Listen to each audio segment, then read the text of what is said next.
Jesus who loves the children and youth. When we read what it teaches, we can receive heaven's truth. It tells us that the God above has a plan for this lost world. It tells us that this God of love cares for each boy and girl. I believe what Jesus says to me. I believe in the Bible.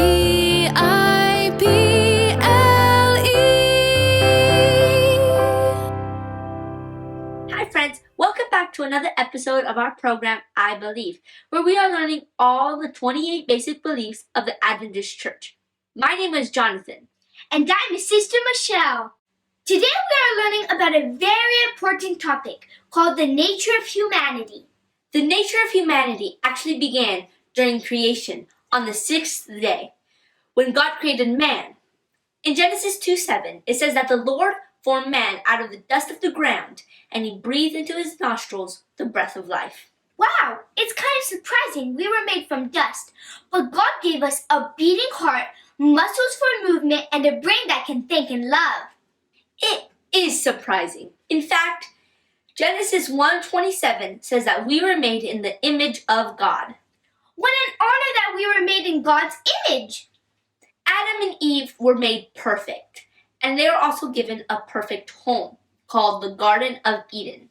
And didn't God give them special jobs? Yes, he told them that they would have dominion over the earth. This means that they would rule over everything on earth. And it probably means that even now we need to be responsible and careful with God's resources. That's true. God also gave Adam and Eve the freedom to choose whether they wanted to be ruled by God or by the enemy, Satan. I remember that. The choice they made also would decide whether or not they would live forever, right? Yes, if they chose Satan, they wouldn't be able to live forever, since God is our source of life. God told Adam and Eve that they shouldn't go near one tree in the garden, where Satan would be able to talk to them, and even tempt them to eat from the tree. Yes, but Eve wandered to the tree alone. I wish she wouldn't have done that. And that's where Satan was disguised as a beautiful serpent. He tempted her, and she fell for the lie. Then she took the fruit to Adam, and he ate too. That's so very sad. And because of that one sin, they were no longer rulers on earth. Now Satan was ruler, and they were his slaves. Are we all doomed to eternal death since that was their consequence? Thankfully, God had a plan to save us. About 4,000 years after the first human sinned, God sent his son, Jesus, to die in place of us. So now we can choose Jesus to be our Savior. Exactly. We are waiting for him to come again to take us to heaven. Our sentence for today talks about the nature of humanity. Man and woman were made in the image of God, but through their disobedience became subject to sin and death, sharing their fallen nature with their descendants.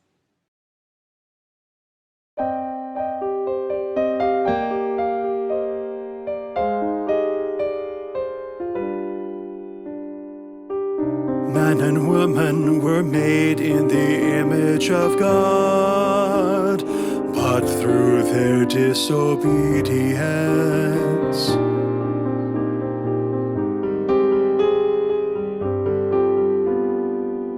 man and woman were made in the image of God, but through their disobedience,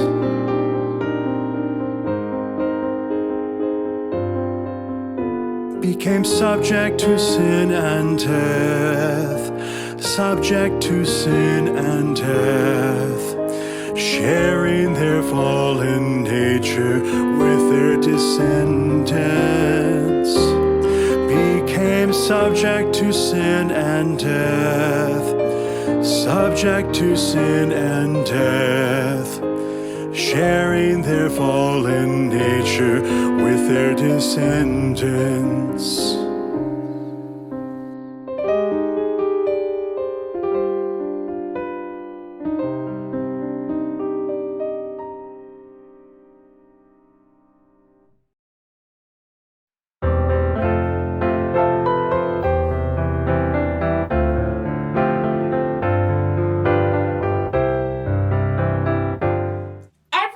human on this world is related to all the others. The human race started with Adam and Eve and has continued on from them.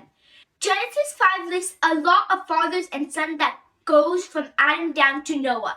And Matthew lists all the generations from Adam to Jesus. So since we all came from Adam, he is our great something grandfather. The Apostle Paul says that we are made of body, soul, and spirit. The soul is made up of the instincts and emotions that we have.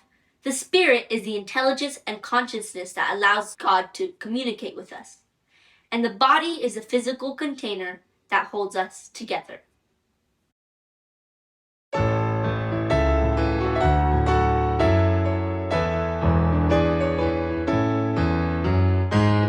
the day that God created man, He made them in the likeness of God. He created them male and female, and blessed them, and called them mankind. In the day they were created, He created them male and female. Genesis 5:1-2.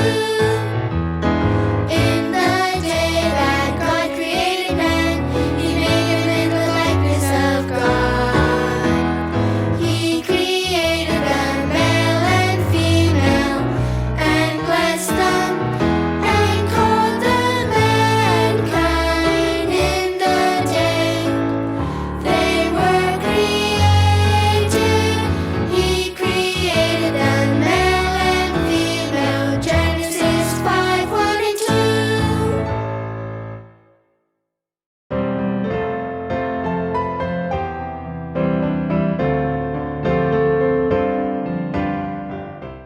For today's experiment, we will be looking at a reaction that reminds me of the nature of humanity.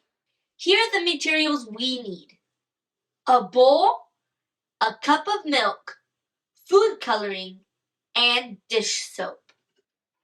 First, I will pour the milk and place drops of food coloring within the milk until they are touching in the center.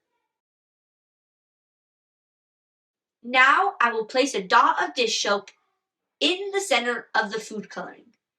We can see that the white milk shines through again. We can also see that the coloring keeps trying to come up and darken the milk.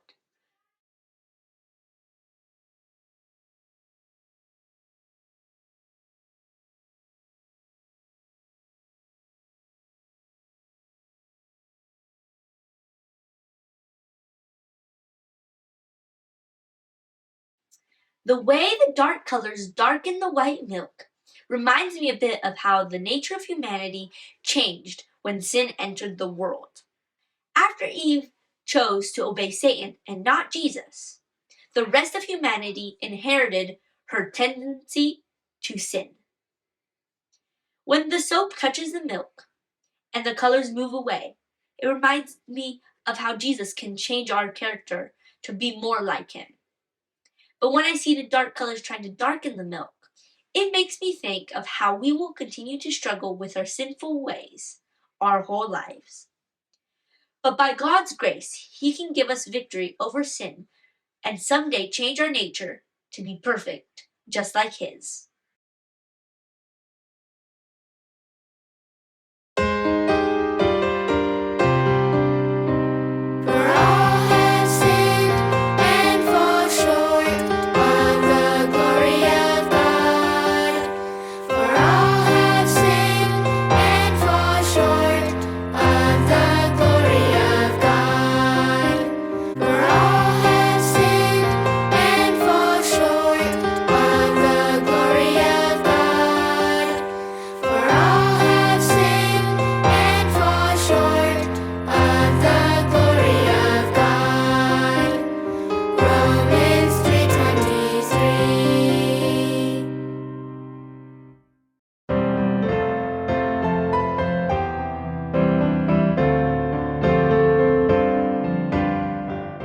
Today's object lesson is about danger in disguise. We are talking about frogfish. What a strange name for a fish. And that is just the beginning of what is strange about them. Frogfish can swim, but usually they would rather not. They spend much of their time lying on the bottom of the ocean, and if they need to go somewhere, they usually walk with their fins instead of swimming. But probably the strangest thing about frogfish is how they catch their food. The first spine of their dorsal fin is shaped something like a fishing rod with a lure. The lure may look like a small fish or worm, and this attracts fish to the frogfish. When its prey is close enough, the frogfish opens its mouth very quickly and very wide. This causes a lot of water to flow very quickly into the mouth of the frogfish, bringing the fish along with it. Then the frogfish closes its mouth and its prey is captured. One of the amazing things about the way the frogfish captures its prey is how very quickly it happens, in much less than a second. If you were to watch a video of this, you wouldn't be able to clearly see what happened. One moment the prey is there and the next it's gone. The prey that was captured may have been attracted by something that looked very interesting, but danger was lurking near, which led to its capture. Eve too was attracted by something that looked very interesting, a beautiful talking serpent. But danger lurked beneath this attractive disguise. Adam and Eve's choice to disobey God immediately resulted in their becoming captives of sin and Satan. And that is why each one of us is born with a sinful nature, a natural tendency to sin. There is nothing we can do to free ourselves from sin and Satan.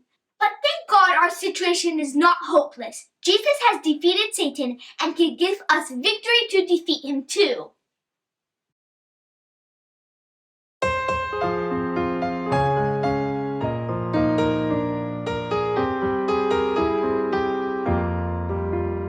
For the wages of sin is death, but the gift of God is eternal life.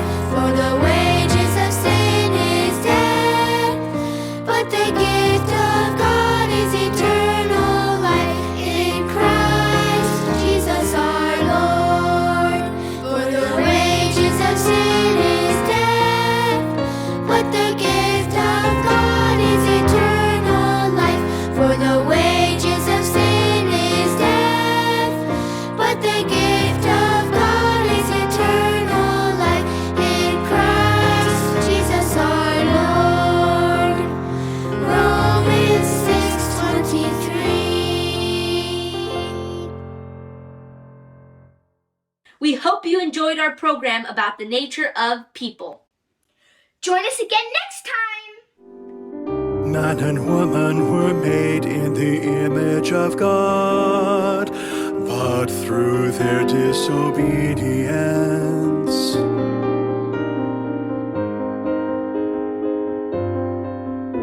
became subject to sin and death, subject to sin and death, sharing their fallen nature with their descendants.